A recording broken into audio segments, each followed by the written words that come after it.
Naravno, ja imam veliko razumevanje za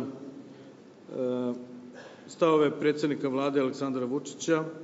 Certainly, I do have a great understanding for the positions of the Prime Minister Vučić.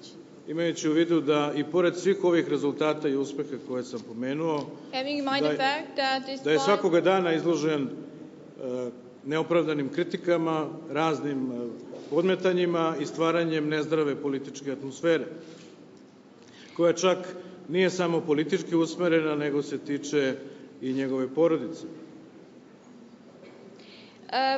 Regardless of all those results numbered and achieved in the course of the last year, the Prime Minister is exposed to an unjustified criticism, which all creates a very unhealthy and bad political environment, and this is not only does not concern him and the government, but also his family.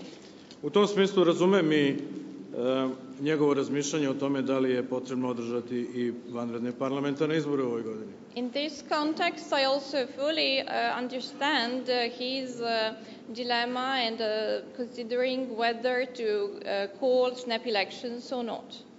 Ali ne mogu da razumem lidere takozvanih opozicionih stranaka But I cannot understand the leaders of the so-called opposition Dozvolite parties. mi da kažem celu rečenicu, molim vas.